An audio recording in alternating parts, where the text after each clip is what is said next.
Hi hello ನಮಸ್ತೆ friends, welcome to my YouTube channel tech world with Pranika. Friends, ಇವತ್ತಿನ ವಿಡಿಯೋದಲ್ಲಿ ನಾನು ರಾಜ್ಯ ವಿದ್ಯಾರ್ಥಿ ವೇತನ ತಂತ್ರಾಂಶ 2021-22ನೇ ಸಾಲಿನ ರಿನ್ಯೂವಲ್ ಬಗ್ಗೆ ಮಾಹಿತಿನ ನೀವು ತಿಳಿಸ್ಕೊಡ್ತಾ ಇದ್ದೀನಿ. ವಿಡಿಯೋನ ಕೊನೆವರೆಗೂ ನೋಡೋಕ್ಕೆ ಟ್ರೈ ಮಾಡಿ. ನಿಮಗೆ ಇಷ್ಟ ಆದರೆ ಒಂದು ಲೈಕ್ ಮಾಡಿ, ಶೇರ್ ಮಾಡಿ, ಸಬ್ಸ್ಕ್ರೈಬ್ ಮಾಡಿ. ಫ್ರೆಂಡ್ಸ್, ಬಹಳಷ್ಟು ಜನ ವಿದ್ಯಾರ್ಥಿಗಳು ಕಮೆಂಟ್ ಮಾಡ್ತಾ ಇದ್ರು, ನಮಗೆ ಇನ್ನೂವರೆಗೂ ಕೂಡ 2020-21ನೇ ಸಾಲಿನ ಸ್ಕಾಲರ್ಶಿಪ್ ಬಂದಿಲ್ಲ, ಆದರೂ ಕೂಡ ನಾವು ಈ ವರ್ಷ ರಿನ್ಯೂವಲ್ ಮಾಡ್ಬೋದಾ ಅಂತೇಳಿ ಸಾಕಷ್ಟು ಜನ ವಿದ್ಯಾರ್ಥಿಗಳು ಕೇಳ್ತಾ ಇದ್ರು. ನೋಡಿ ಫ್ರೆಂಡ್ಸ್, ನಿಮಗೆ ಸ್ಕಾಲರ್ಶಿಪ್ ಬಂದಿಲ್ಲ ಅಂದರೆ ನೀವು ರಿನ್ಯೂವಲ್ ಮಾಡೋಕ್ಕೆ ಹೋಗಬೇಡಿ. ಯಾಕಂದರೆ ಸ್ಕಾಲರ್ಶಿಪ್ ಜಮಾ ಆದಮೇಲೆ ಮತ್ತೆ ನೀವು ರಿನ್ಯೂವಲ್ ಮಾಡ್ಬೋದು. ಮತ್ತು last date of application submission ಕೂಡ ಎಕ್ಸ್ಟೆಂಡ್ ಮಾಡ್ತಾರೆ. ಅರ್ಜಿ ಸಲ್ಲಿಕೆ ದಿನಾಂಕವನ್ನು ಕೂಡ ಮುಂದೂಡ್ತಾರೆ. ಇನ್ನೂ 2 ತಿಂಗಳು ಕೂಡ ಈ ಪ್ರೊಸೆಸ್ ನಡೆಯುತ್ತೆ. ಹಾಗಾಗಿ ನೀವು ಯಾವುದೇ ಒಂದು ಭಯ ಪಡ್ಕೊಳೋ ಅವಶ್ಯಕತೆ ಇಲ್ಲ. ಖಂಡಿತ ಕೂಡ ನೀವು ರಿನ್ಯೂವಲ್ ಮಾಡ್ಬೋದು. ನಿಮ್ಮ ಸ್ಕಾಲರ್ಶಿಪ್ ಸ್ಯಾಂಕ್ಷನ್ ಆದ ನಂತರ ರಿನ್ಯೂವಲ್ ಮಾಡಿದರೆ ಒಳ್ಳೆಯದು ಅಂತ ನನ್ನ ಅನಿಸಿಕೆ ಮತ್ತು ಸಜೆಷನ್ ಕೂಡ ನಮಗೆ ಹೇಳ್ತಾ ಇದ್ದೀನಿ ಫ್ರೆಂಡ್ಸ್. ಯಾಕಂದರೆ ಸ್ಕಾಲರ್ಶಿಪ್ ಜಮಾ ಆಗಿದ್ದ ಮುಂಚೆನೇ ನೀವು ಮಾಡಿದರೆ ಮುಂದೆ ಪ್ರಾಬ್ಲಮ್ ಆಗುತ್ತೆ, ನಿಮ್ಮ ಸ್ಕಾಲರ್ಶಿಪ್ ಬರದೇ ಇರೋ ಚಾನ್ಸಸ್ ಜಾಸ್ತಿ ಇರುತ್ತೆ. ಹಾಗಾಗಿ ಯಾರಿಗೆ ಇನ್ನೂರಿಗೆ ಕೂಡ ಸ್ಕಾಲರ್ಶಿಪ್ ಸ್ಯಾಂಕ್ಷನ್ ಆಗಿಲ್ಲ ಅವರು ರಿನ್ಯೂವಲ್ ಮಾಡೋಕ್ಕೆ ಹೋಗಬೇಡಿ. ಒಂದು ವೇಳೆ ರಿನ್ಯೂವಲ್ ಮಾಡಬೇಕಿತ್ತಪ್ಪ ಅಂದರೆ ಯಾರು ಮಾಡ್ಬೋದು ಅಂದರೆ, ರಿನ್ಯೂವಲ್ ಸ್ಕಾಲರ್ಶಿಪ್ ಬಂದಂಥ ವಿದ್ಯಾರ್ಥಿಗಳು ಮಾತ್ರ ಮಾಡಲಿಕ್ಕೆ ಟ್ರೈ ಮಾಡಿ. ಆಮೇಲೆ ಯಾರು ಡಿಪ್ಲೊಮಾ ಸ್ಟೂಡೆಂಟ್ಸ್ ಇದ್ದಾರೆ ಅವ್ರಿಗೆ ಇ ಅಟೆಸ್ಟೇಷನ್ ಇರೋದಿಲ್ಲ. ಯಾರು ಡಿಗ್ರಿ ಸ್ಟೂಡೆಂಟ್ಸ್ಗಳಿದ್ರೆ ಅವರೆಲ್ಲರೂ ಕೂಡ ಇ ಅಟೆಸ್ಟೇಷನ್ ಇದೆ. ಹಾಗಾಗಿ ಅವರು 2 ಸ್ಟೆಪ್ನ ಮಾತ್ರ ಕಂಪ್ಲೀಟ್ ಮಾಡ್ಬೋದು, 3ನೇ ಸ್ಟೆಪ್ಗೆ ಅಪ್ಲೈ ಮಾಡಲಿಕ್ಕೆ ಸಾಧ್ಯ ಆಗೋದಿಲ್ಲ. ಯಾಕಂದರೆ ಅದು ಆಲ್ರೆಡಿ ಪ್ರೊಸೆಸ್ಸು 1 ಮತ್ತು 2ನೇ ಸ್ಟೆಪ್ಪಿಗೆ ಮಾತ್ರ ಇರೋದ್ರಿಂದ ನಿಮಗೆ 3ನೇ ಸ್ಟೆಪ್ ಇ ಅಟೆಸ್ಟೇಷನ್ ಇರುತ್ತೆ. ಇ ಅಟೆಸ್ಟೇಷನಲ್ಲಿ ನೀವು ಸಬ್ಮಿಷನ್ ಮಾಡ್ಕೊಳ್ಳಿಕ್ಕೆ ಇನ್ನೂ ಕೂಡ ಎನೇಬಲ್ ಮಾಡಿಲ್ಲ. ಅದನ್ನು ಕ್ಲಿಯರ್ ಕಟ್ಟಾಗಿ ಹೇಳ್ತಾ ಇದ್ದೀನಿ. ಹಾಗಾಗಿ ಯಾರಿಗೆ ಸ್ಕಾಲರ್ಶಿಪ್ಪು ಇನ್ನೂರಿಗೆ ಕೂಡ ಜಮಾ ಆಗಿಲ್ಲ ಆ ವಿದ್ಯಾರ್ಥಿಗಳು ಏನು ಮಾಡಿ ಅಂದರೆ, ನೀವು ಅಪ್ಲೈ ಮಾಡೋಕ್ಕೆ ಹೋಗ್ಬಿಡಿ ಅಂತ ಕ್ಲಿಯರ್ ಕಟ್ಟಾಗಿ ಹೇಳ್ತಾ ಇದ್ದೀನಿ ಫ್ರೆಂಡ್ಸ್. ಯಾರಿಗೆ ಜಮಾ ಆಗಿದೆ ಅವರು ಅಪ್ಲೈ ಮಾಡ್ಬೋದು, ಅವ್ರಿಗೆ ಯಾರೇ ಒಂದು ಸಮಸ್ಯೆ ಇಲ್ಲ.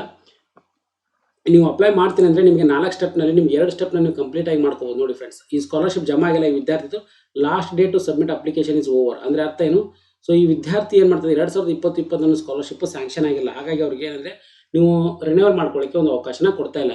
ಯಾರಿಗೆ ಸ್ಕಾಲರ್ಶಿಪ್ ಜಮಾ ಆಗಿದೆ ಅವ್ರಿಗೆ ರಿನ್ಯೂವಲ್ ಮಾಡ್ಕೋಬೋದು. ರಿನ್ಯೂವಲ್ ಮಾಡ್ಕೊಳ್ಳಿಕ್ಕೆ ನಿಮಗೆ ಅಂದರೆ ಆಲ್ರೆಡಿ ಈಗಾಗಲೇ SSP ಖಾತೆ ಹೊಂದಿರ್ತಾರೆ, ಆ ವಿದ್ಯಾರ್ಥಿಗೆ ಮಾತ್ರ ಅಪ್ಲೈ ಆಗುತ್ತೆ ಮತ್ತು ಅವರು ರಿನ್ಯೂವಲ್ ಮಾಡ್ಕೊಳ್ಳಿಕ್ಕೆ ಅವಕಾಶ ಕೂಡ ಕೊಟ್ಟಿದ್ದಾರೆ ಫ್ರೆಂಡ್ಸ್. ನೋಡಿ, ರಿನ್ಯೂವಲ್ ಮಾಡ್ಕೋಬೇಕಿತ್ತಪ್ಪ ಅಂದರೆ ಸೇಮ್ ಸ್ಟೆಪ್ಸ್ ನೀವು ಮಾಡ್ಕೋಬೋದು. ಅಂದರೆ ಆಲ್ರೆಡಿ ನಿಮ್ಮ ಅಕೌಂಟ್ ಇರುತ್ತೆ, ಅಕೌಂಟ್ ಮುಖಾಂತರ ಲಾಗಿನ್ ಆದಮೇಲೆ ನಿಮ್ಗೆ ಆಟೋಮೆಟಿಕ್ಲಿ ವೆಬ್ ಪೇಜ್ ಓಪನ್ ಆಗುತ್ತೆ. ವೆಬ್ ಪೇಜ್ನಲ್ಲಿ ನಿಮಗೆ ಇಮಿಡಿಯೇಟಾಗಿ ಪ್ರೊಸೆಸ್ನು ಕೂಡ ತೋರಿಸುತ್ತೆ. ನೋಡಿ, apply for post matric scholarship ಅಂತ ತೋರಿಸುತ್ತೆ. ಇಲ್ಲಿ ಬಂದುಬಿಟ್ಟು ನೀವು ರಿನ್ಯೂವಲ್ ಮಾಡ್ಕೊಳ್ಳಿಕ್ಕೆ 4 ಸ್ಟೆಪ್ನ ಮಾಡ್ಕೋಬೋದು friends. 4 step 1, step 2, step 3, step 4. ಈಗ ಪ್ರೆಸೆಂಟ್ಲಿ ನಿಮಗೆ ಅಂದರೆ ಸ್ಟೆಪ್ ನಂಬರ್ 1 ಮತ್ತು ಸ್ಟೆಪ್ ನಂಬರ್ 2 ಮಾತ್ರ ಎನೇಬಲ್ ಇದ್ದಾವೆ. ಸ್ಟೆಪ್ ನಂಬರ್ 3 ಎನೇಬಲ್ ಇಲ್ಲ. ಯಾಕಂದರೆ ಅದು ಏನಾಗಿದೆ ಅಂದರೆ ಅರ್ಥ ನಿಮಗೆ ಇ ಅಟೆಸ್ಟೇಷನ್ ಪ್ರೊಸೆಸ್ನ ಮುಂದೂಡಿದ್ದಾರೆ, ಅವರು ಇನ್ನೂ ಕೂಡ ಎನೇಬಲ್ ಮಾಡಿಲ್ಲ. ಹಾಗಾಗಿ ಸ್ಟೆಪ್ ನಂಬರ್ 1 ಮತ್ತು 2ನ ಕಂಪ್ಲೀಟ್ ಮಾಡ್ಕೋಬೋದು. 3 ಮತ್ತು 4ನೇದು ಇನ್ನೂರು ಕೂಡ ಎನೇಬಲ್ ಆಗದೇ ಇರೋದ್ರಿಂದ ನೀವು ರಿನ್ಯೂ ಮಾಡ್ಕೊಳ್ಳೋಕ್ಕೆ ಕಂಪ್ಲೀಟ್ ಆಗೋದಿಲ್ಲ. ಯಾವುದೇ ವಿದ್ಯಾರ್ಥಿಗಳು ಕೂಡ ಇದು ಪ್ರೊಸೆಸ್ ಆಗ್ತಾ ಇಲ್ಲ. ಹಾಗಾಗಿ ನೀವು ವೇಟ್ ಮಾಡಬೇಕಾಗತ್ತೆ ಇದಕ್ಕೆ. ಆಮೇಲೆ ಇದು ಲಾಸ್ಟ್ ಡೇಟ್ ಅಪ್ಲಿಕೇಶನ್ ಕೂಡ ಎಕ್ಸ್ಟೆಂಡ್ ಆಗುತ್ತೆ. ಯಾರೋ ಒಂದು ಭಯ ಪಡೋ ಅವಶ್ಯಕತೆ ಇಲ್ಲ. ಇನ್ನೊಂದು ಸರಿ ಹೇಳ್ತಾ ಇದ್ದೀನಿ ನಿಮಗೆ.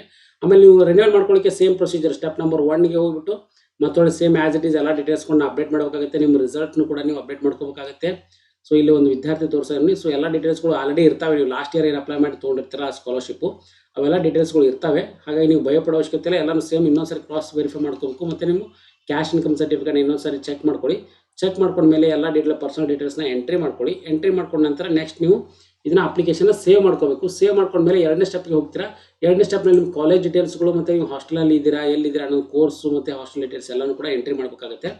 ಅವನು ಕೂಡ ನೀವು ಡೀಟೇಲ್ಸ್ನ ಮತ್ತೊಂದು ಸಾರಿ ಎಲ್ಲನೂ ವೆರಿಫೈ ಮಾಡ್ಕೊಳ್ಳಿ. ಎಲ್ಲನೂ ಡೀಟೇಲ್ಸ್ನ ಎಂಟ್ರಿ ಮಾಡಿದ ಮೇಲೆ ನೆಕ್ಸ್ಟ್ 3rd ಸ್ಟೆಪ್ ಬರೋದೇ ನಿಮಗೆ E attestation. But E attestation ನೋಡಿ ಫ್ರೆಂಡ್ಸ್, ಇಲ್ಲಿ ಎನೇಬಲ್ ಆಗಿಲ್ಲ. ನಿಮ್ಗೆ ಕ್ಲಿಯರ್ ಆಗಿ ತೋರಿಸೋದು ನೋಡಿ, ಇ ಅಟೆಸ್ಟೇಷನ್ ಎನೇಬಲ್ ಆಗಿಲ್ಲ. ಹಾಗಾಗಿ ಯಾರೋ ಒಂದು ವಿದ್ಯಾರ್ಥಿಗಳು ಕೂಡ ಈಗ ಪ್ರೊಸೆಸ್ ಮಾಡಲಿಕ್ಕೆ ಸಾಧ್ಯ ಆಗ್ತಾ ಇಲ್ಲ. ಹಾಗಾಗಿ ನೀವೇಂದರೆ ಸ್ಟೆಪ್ ನಂಬರ್ 1 ಮತ್ತು 2ನ ಕಂಪ್ಲೀಟ್ ಮಾಡ್ಕೊಳ್ಳಿ. ಅದಾದಮೇಲೆ ಸ್ಟೆಪ್ ನಂಬರ್ 3 ಏನಿರ್ತಲ್ಲ ಫ್ರೆಂಡ್ಸ್, ಆಮೇಲೆ ನಿಮಗೆ ಎನೇಬಲ್ ಮಾಡಿದಾಗ ನಿಮಗೆ ತಿಳಿಸ್ಕೊಡ್ತೀನಿ ಆ ವಿಡಿಯೋನ, ಯಾವ ಥರ ನೀವು ಇ ಅಟೆಸ್ಟೇಷನ್ ಮಾಡಬೇಕು ಮತ್ತು ಏನು ಪ್ರೊಸೆಸ್ ಅನ್ನೋದನ್ನ. ರಿನ್ಯೂವಲ್ ಕೂಡ ಇ ಅಟೆಸ್ಟೇಷನ್ ಇರುತ್ತೆ. ನೀವು ಫೀ ರಿಸಿಪ್ಟ್ ಕಾಪಿನ ಅಪ್ಲೋಡ್ ಮಾಡಬೇಕಾಗುತ್ತೆ, ಅದೊಂದು ಕೂಡ ಸ್ಟೆಪ್ ಇದೆ. ಹಾಗಾಗಿ ಕ್ಲಿಯರಾಗಿ ಹೇಳ್ತಾ ಇದ್ದೀನಿ ಫ್ರೆಂಡ್ಸ್, ಯಾರು ವಿದ್ಯಾರ್ಥಿಗಳು ಇ ಅಟೆಸ್ಟೇಷನ್ ಮಾಡಿಸಿಲ್ಲ ಅವ್ರು ಮಾಡ್ಬೋದು. ಮತ್ತು ಯಾರೋ ವಿದ್ಯಾರ್ಥಿಗಳಿಗೆ ಅಂದರೆ ಸ್ಕಾಲರ್ಶಿಪ್ ಬಂದಿಲ್ಲ ಅವರು ರಿನ್ಯೂ ಮಾಡೋಕ್ಕೆ ಹೋಗಬೇಡಿ.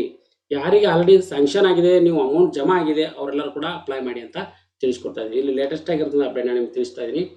ಈ ವಿಡಿಯೋ ತಿಳಿಸಿದಂಥ ಮಾಹಿತಿ ನಿಮಗೆ ಇಷ್ಟ ಆಗಿತ್ತಪ್ಪ ಅಂದರೆ ಒಂದು ಲೈಕ್ ಮಾಡಿ, ಶೇರ್ ಮಾಡಿ, ಸಬ್ಸ್ಕ್ರೈಬ್ ಮಾಡಿ. ಹಾಗೆ ನಿಮ್ಮ ಅನಿಸಿಕೆಗಳನ್ನ ತಪ್ಪದೆ ಕಮೆಂಟ್ ಬಾಕ್ಸಲ್ಲಿ ಕಮೆಂಟ್ ಮಾಡಿ friends. Thanks for watching the video.